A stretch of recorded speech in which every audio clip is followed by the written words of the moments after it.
डोमिशन रोम का 11वां शहंशाह, इसने खौफ की फिजा कायम कर दी और खुद को देवता यानी गॉड करार देकर कत्ल गारत गिरी करने लगा। मौत को चमका देने के लिए इसने मुखबर छोड़ रखे थे, लेकिन कातिल इसके करीब रहा और मौका मिलने पर इसे मौत के घाट उतार दिया। बात हो रही है रोम के 11वें शहंशाह डोमिशन की। इस वीडियो में जानेंगे कि रोम का यह हुक्मरान आखिर कौन था, वो बरसर इक़्तिदार कैसे आया था, तमाम तरह एहतियाती तदाबीर के बावजूद वो कत्ल कैसे हुआ था। चैनल को सब्सक्राइब कर दें और घंटी का निशान दबा दें ताकि आप तक हमारी दिलचस्प और मालूमाती वीडियोस बर वक्त पहुँचती रहें। दोस्तों, डोमिशन साल 51 ईस्वी में अक्टूबर की 24 तारीख को पैदा हुआ था। वो शहंशाह वेस्पेसियन का छोटा बेटा था। इसका बड़ा भाई टाइटस था जो 89 ईस्वी में अपने वालिद की वफात के बाद शहंशाह बना था। जिस बरस वो पैदा हुआ था उस वक्त इसके वालिद को रोम की कौंसलशिप मिली थी, जो हुकूमती सतह पर आला ओहदा होता था। इसके बाद अगरचे इसका बड़ा भाई टाइटस फौजी मुहिमात के दौरान अपने वालिद के साथ रहा, मगर डोमिशन ने सारा वक्त रोम शहर में अपने चचा फ्लेवियस सबीनस के साथ गुजारा। 69 ईस्वी की आखिर में वेस्पेसियन शहंशाह बनने में कामयाब हो गया तो अपने वालिद के दौर में वो 6 बार कौंसल बना। इसके अलावा इसे शाही शहजादे का रुतबा भी हासिल रहा। ये बात तस्लीम शुदा थी कि वेस्पेसियन के बाद इसका बड़ा बेटा टाइटस शहंशाह बनेगा, जिसके बाद ये ओहदा डोमिशन को मिलना था क्योंकि टाइटस का कोई बेटा नहीं था। जब 79 में इसके वालिद के वफात के बाद टाइटस शहंशाह बना तो डोमिशन ने उम्मीद लगा ली कि इसे आला जिम्मेदारियां मिलेंगी, मगर टाइटस ने इसे इस किस्म की जिम्मेदारियां नहीं सौंपी, जिससे वो अपने भाई के खिलाफ हो गया। बाज़ तारीखी हवालों के मुताबिक इसने बजरिया साजिश टाइटस की हुकूमत खत्म करने और इक़्तिदार पर खुद काबिज होने का मंसूबा बनाया, लेकिन वो इस पर अमल दरामद नहीं कर सका था। टाइटस अपनी आवाम दोस्त पॉलिसियों के बायस मकबूल और पसंदीदा हुक्मरान बन चुका था। ताहम 81 ईस्वी में टाइटस बज़ाहिर बीमारी से मर गया। बहुत से तारीखदानों की जानिब से कहा गया है कि इसकी मौत की असल वजह डोमिशन था, जिस पर भाई को जहर देने का इल्जाम लगा था।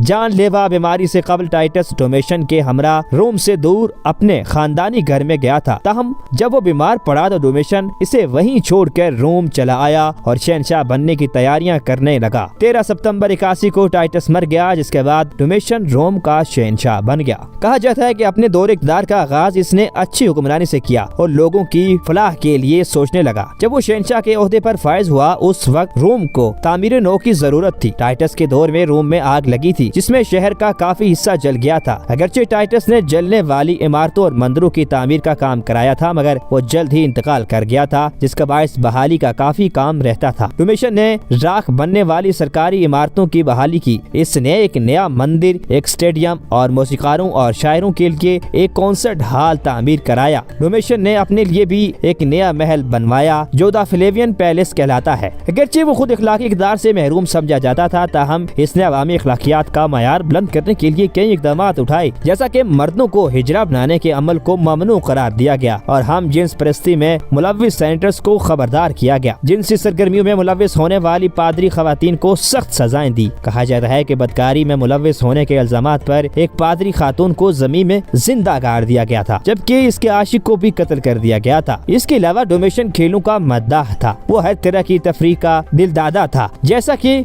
घोड़ा गाड़ियों की दौड़ और ग्लैडिएटर्स के मुकाबले। इसने कोलोसियम, जो रोम की बड़ी दंगलगाह थी, को पानी से भरवा कर वहाँ बहरी जंगी मुकाबले करवाए। इसने मौसीकी, घुड़सवारी और जिम्नास्टिक्स की त्योहार की बुनियाद रखी, जिसे हर 5 बरस बाद मुनक्किद किया जाना था। वर्ल्ड हिस्ट्री इंसाइक्लोपीडिया के मुताबिक डोमिशन का जंगी मैदान में लड़ने का तजुर्बा नहीं था, मगर वह फौज में अहमियत बनवाने के लिए मैदान जंग में मौजूद जर्नेलों को सलाह मशवरे भेजता रहता था। 83 ईस्वी में वो जर्मनी के इलाके में जंगी मुहिम पर रवाना हुआ और कामयाब होने पर जर्मेनिकस का लक़ब अपना लिया। मजीद ये कि इसने सिपाहियों की तनख्वाहों में इजाफा करके इनमें खुशियां बखेर दी। ताहम इसका दूसरा चेहरा भी था, जिसमें वो एक जालिम, गासिब और जुनूनी शख्स के तौर पर जाना जाता था। वो खुद को मालिक और देवता कहलवाने में फख्र महसूस करता था। इसने सेनेट से तमाम तर इख्तियारात छीन लिए थे और मामूली गलतियों या जराइम पर कई सेनेटर्स और शाही ओहदेदारों को मौत के घाट उतार दिया था। वो शाह खर्चियों के लिए भी बदनाम था, जिनके अखराजात को पूरा करने के लिए इसने सेनेटर्स और शुरफा की जायदादों पर कब्जा कराने के साथ साथ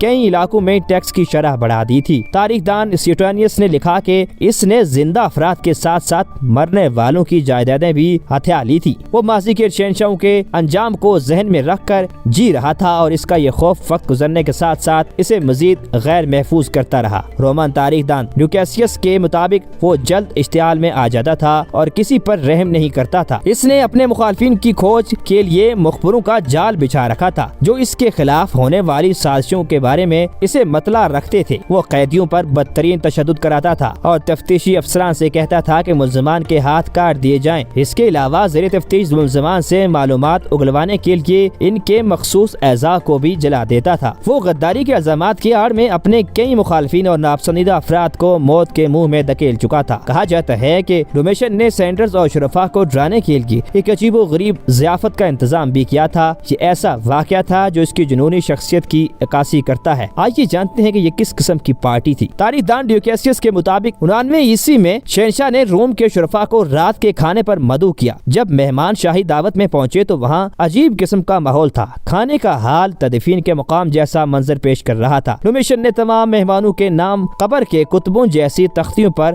کندہ کرا رکھے تھے۔ جب سب پہنچ چکے تو شہنشاہ نے صرف موت پر بات کی۔ تمام شرفا قائل ہو گئے کہ انہیں موت کے گھاٹ اتارنے کا انتظام کیا جا چکا ہے اور ان کا زندہ لوٹنا ناممکن ہے۔ تاہم ضیافت کے بعد سب بحفاظت گھروں کو لوٹ گئے، مگر انہیں موت یاد دلانے کے لیے ڈومیشن نے انہیں گھروں پر تحائف بھجوائے جن میں ان کے ناموں والے قبروں کے کتبے بھی شامل تھے۔ اس کی اذیت پسندی اور مایوسی کو بیان کرتے ہوئے تاریخ دانوں نے مزید لکھا کہ اکثر وہ اپنے کمرے میں تنے تنہا بیٹھ جاتا تھا اور اپنے پین سے مکھیاں مارتا رہتا تھا۔ ڈومیشن سے متعلق ایک اور چیز اس کا گنجے پن سے متعلق حساس ہونا تھا۔ مورخ سیوٹانیس کے مطابق اگرچہ اس کا قد لمبا اور شخصیت دلکش تھی مگر وہ گنجے پن کا شکار تھا۔ اگر اس کے سامنے کوئی کسی کے گنجے پن پر منفی تبصرہ کرتا یا کسی گنجے کو چھیڑتا تو شہنشاہ اسے ذاتی توہین سمجھتا تھا۔ کہا جاتا ہے کہ اس نے بالوں کی حفاظت پر ایک کتاب بھی لکھ ڈالی تھی۔ دوستو، شہنشاہ ڈومیشن کی زندگی کے خاتمے کے لیے امرا کی جانب سے کئی سازشیں رچائی گئیں۔ ستمبر 87 عیسوی میں ہونے والی ایک ایسی ہی سازش پکڑی گئی تھی جس کے بعد کئی سینیٹرز کو قتل کر دیا گیا تھا۔ اس طرح 99 عیسوی میں اس کے خلاف اپر جرمنی کے گورنر نے بغاوت کی تھی جسے ناکام بنا دیا گیا تھا۔ موت سے بچنے کے لیے ڈومیشن نے جہاں کئی مخبر چھوڑ رکھے تھے وہیں کئی احتیاطی تدابیر اپنا رکھی تھی۔ اس نے اپنی گیلری میں پالش شدہ مون سٹون لگوایا ہوا تھا کہ چلنے کے دوران اسے اپنے پیچھے آنے والی ہر چیز نظر آئے۔ اس کی فہرست میں کئی امرا کے نام تھے جنہیں وہ جلد مروانے والا تھا۔ دوسری جانب امرا بھی اسے قتل کرانے کی سازش میں مگن تھے مگر شہنشاہ کی غیر معمولی احتیاطی تدابیر ان کے آڑے آ رہی تھی۔ ان حالات میں 96 عیسوی میں محل کا ایک شاہی ملازم جس کا نام سٹیفانوس تھا ان تک پہنچ گیا۔ سٹیفانوس خود کرپشن الزامات کی زد میں تھا جس نے اسے خوفزدہ کر رکھا تھا۔ اس نے سازشوں کے سامنے اپنی خدمات پیش کی جس کے بعد شہنشاہ کو قتل کرنے کے منصوبے کی حتمی منظوری دے دی گئی۔ اس کے بعد سٹیفانوس نے زخمی ہونے کا بہانہ کر کے بازو پر پٹی چڑھا لی جس کے اندر اس نے خنجر چھپا رکھا تھا۔ وہ اس حالت میں کئی روز محل میں گھومتا رہا تاہم شہنشاہ کے نزدیک پہنچنے میں ناکام رہا۔ پھر ایک روز اس نے شہنشاہ کے خدمتگار کو بتایا کہ اس کے پاس سازشوں کی فہرست ہے جسے وہ شہنشاہ کی خدمت میں پیش کرنا چاہتا ہے۔ اس اقدام نے اسے ڈومیشن کے قریب پہنچا دیا جہاں اس نے پٹی میں چھپائے گئے خنجر کو نکال کر شہنشاہ پر قاتلانہ وار کر دیا۔ دوستو، تو یہ تھی روم کے 11ویں شہنشاہ ڈومیشن کی داستان۔ امید ہے آپ کو ہماری ویڈیو پسند آئی ہوگی۔ انشاءاللہ اگلی ویڈیو میں قدیم رومن تہذیب کے بارے میں مزید دلچسپ اور حیرت انگیز معلومات آپ کے سامنے رکھیں گے۔ تب تک کے لیے اللہ حافظ۔